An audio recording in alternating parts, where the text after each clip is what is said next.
اللہ تبارک و تعالی نے قرآن مجید میں ارشاد فرمایا کفار کے بارے میں، فرمایا ذرہم یاکلوا ویتمتعوا، آپ ان کو چھوڑ دیں کھانے کے لیے اور دنیاوی فائدہ اٹھانے کے لیے، ویلہہم الامل،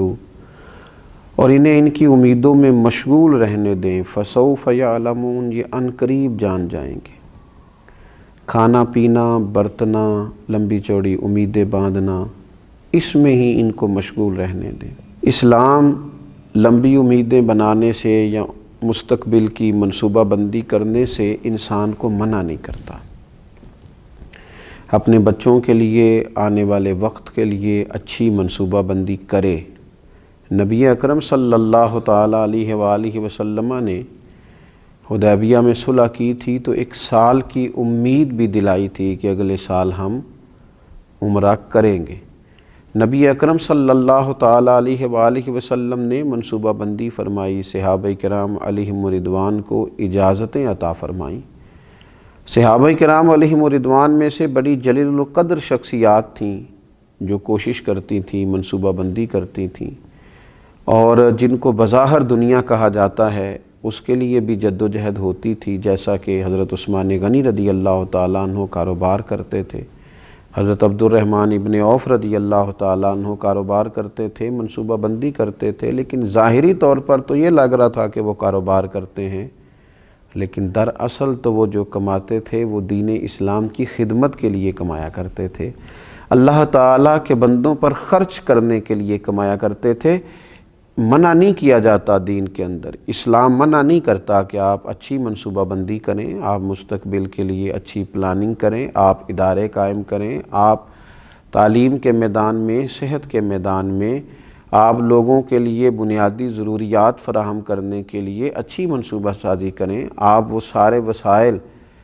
جس کی دین کے اندر اجازت اور گنجائش ہے اور جس کا انسانوں کو فائدہ ہو سکتا ہے اور انسان جن سے فائدہ حاصل کر سکتا ہے وہ سارے کام کریں، دین منع نہیں کرتا۔ لیکن فقط دنیا میں گر جانا اور منصوبہ بندی جتنی بھی کرنا، امیدیں جتنی بھی وابستہ کرنا، پلاننگ جتنی بھی کرنا،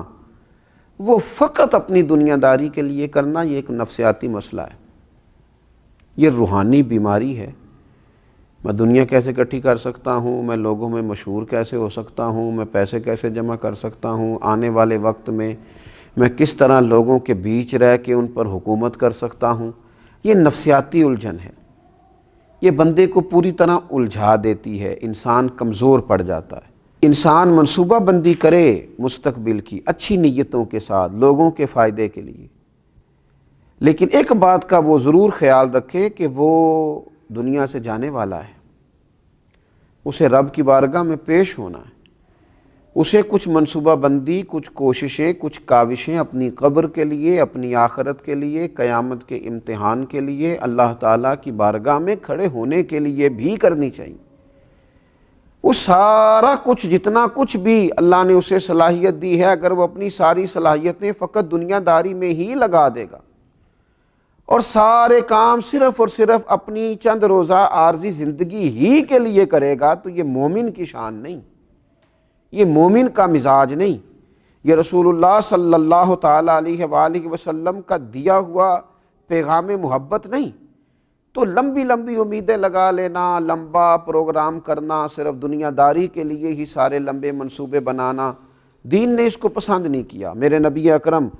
صلی اللہ تعالیٰ علیہ وآلہ وسلم نے فرمایا 4 چیزیں بدبختی کی علامت ہیں۔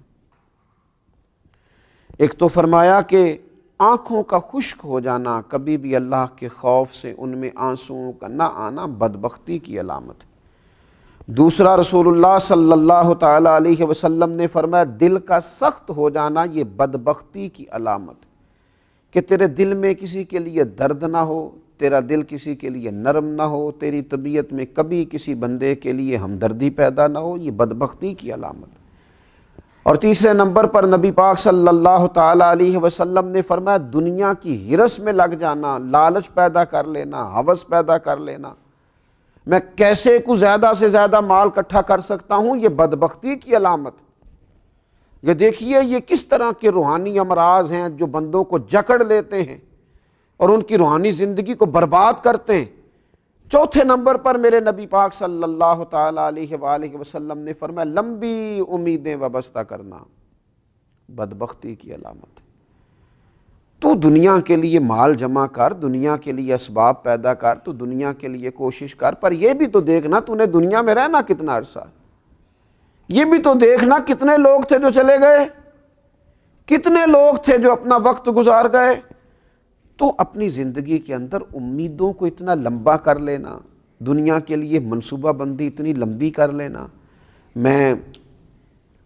پہلے پڑھوں گا، پھر میں لکھوں گا، پھر میں نوکری کروں گا، پھر میں مال کماؤں گا، یہ بات ختم ہوتی ہے تو پھر شادی کا سلسلہ ہے، شادی ہو گئی، اب بچے پیدا ہوں گے، اب ان کو میں بڑا کروں گا، اب ان کی تعلیم ہوگی، اب ان کے نکاح ہوں گے، اب یہ سیٹ ہوں گے، معاملہ ختم ہو گیا۔ اور بھئی یہ ساری منصوبہ بندی آپ کی ہے، اس کریم کی حکمت پتہ نہیں کیا ہے۔ کتنے لوگ تھے دنیا میں جو آئے، بچے تو تھے پر بڑے نہ ہو سکے، کئی جوان تو ہوئے پر بوڑھے نہ ہو سکے، کئی بڑے تو ہوئے نکاح تک نہ پہنچ سکے، کئیوں کے نکاح تو ہوئے لیکن اولاد تک نہ، کئیوں کی اولاد تو ہوئی لیکن ان کو پلتا نہ دیکھ سکے، ان کے بیاہ نہ دیکھ سکے، ان کے معاملات اپنی آنکھوں سے نہ دیکھ سکے۔ اچانک آ گئی موت، اللہ کے حضور حاضری کا وقت آ گیا اور جانا پڑا۔ تو امیدوں کو تھوڑا سا کم کیا جائے، اتنی لمبی امیدیں وابستہ کر لینا، اتنا لمبا مزاج پیدا کر لینا، یہ انسانی طبیعت کے تقاضوں کو بگاڑ دیتا ہے، یہ دل میں روحانی طور پر تکلیف برپا کرتا ہے۔ میرے نبی اکرم نور مجسم صلی اللہ تعالیٰ علیہ وآلہ وسلم نے ارشاد فرمایا، حضرت عبداللہ ابن عمر کہتے ہیں حضور نے میرے کندھوں کو پکڑ کے کہا تھا دنیا میں اس طرح رہنا جس طرح کوئی مسافر رہتا ہے یا راہگیر رہتا ہے، تم تھوڑے وقت کے لیے یہاں آئے ہو، اس وقت کا تعین کرنا، اپنے آپ کو مسافروں کی طرح اور راہگیروں کی طرح رکھنا اور اس طرح کر کے اپنے معاملات زندگی کو گزارنا۔ لیکن کہاں بھائی، لوگوں نے تو پکی جائیدادیں بنا لی ہیں، ڈھیر سارے لوگ ایسے ہیں جن کی زندگی میں سارے منصوبے ہیں، ریٹائر بھی ہونا ہے دنیا کے معاملات سے، لیکن مرنا ہے، قبر میں جانا ہے، اللہ کے حضور حاضر ہونا ہے، اس پر تو توجہ ہی کوئی نہیں، اس کا تو پروگرام ہی نہیں ہے، اس کے بارے میں تو غور و فکر ہی نہیں ہے، اس کے لیے تو منصوبہ بندی ہی نہیں ہے، اس کے لیے تو اعمال خیر جمع کرنے کا جذبہ ہی نہیں ہے۔ ولید بنت عمر بیان کرتی ہیں، ایک دن نا نبی اکرم صلی اللہ تعالیٰ علیہ وسلم تشریف لائے اور فرمایا، اے لوگو کیا تم حیا نہیں کرتے؟ مسلمانوں نے کہا یا رسول اللہ صلی اللہ تعالیٰ علیہ وسلم کس چیز سے؟ تو آپ نے فرمایا تم ان چیزوں کو جمع کرتے ہو جن کو کھا نہیں سکتے، اور ارشاد فرمایا ان مکانوں کو بناتے ہو جن میں تم رہ نہیں سکتے، اور حضور علیہ الصلوۃ والسلام نے فرمایا ان چیزوں کی امید رکھتے ہو جن کو تم پا نہیں سکتے۔ کیا تم حیا نہیں کرتے؟ کیا تم غور نہیں کرتے؟ تم ایسی چیزوں کو بناتے ہو کہ تمہارا حصول ہی ممکن نہیں، تم وہاں تک جا ہی نہیں سکو گے۔ اپنی زندگی کے اندر کچھ امیدوں کو کم کیا جائے، کچھ تھوڑی سی تیاری بھی کی جائے، کچھ جانے کا بھی پروگرام بنایا جائے۔ اللہ کے رسول صلی اللہ تعالیٰ علیہ وآلہ وسلم نے جب حضرت عمر رضی اللہ تعالیٰ عنہ حضور کو دیکھ کے رو پڑے نا کہ موٹے بان کی چارپائی ہے اور پھر آپ کے مقدس جسم اکتہر پر اس کے نشان بھی پڑ گئے، تو حضور علیہ الصلوۃ والسلام نے فرمایا تو عمر ہم دنیا میں تھوڑی دیر کے لیے آئے، کیا تم پسند نہیں کرتے کہ یہاں ہم تھوڑی تکلیف برداشت کریں اور آخرت کی ساری سعادتیں اللہ ہمیں ہی عطا فرمائے؟ تو تھوڑا سا اپنی دنیا داری کے معاملات میں امیدوں کو کم رکھنا، یہ ذرا روحانیت کو مضبوط کرتا ہے، انسان مضبوط ہو جاتا ہے ذہنی طور پر، فکری طور پر، اور تھوڑا سا نا ذہن کو آسودہ کر لیتا ہے اگر یہ ذہن بن جائے تو، ورنہ ساری عمر بڑھاپے تک مال کی ہرس ہوس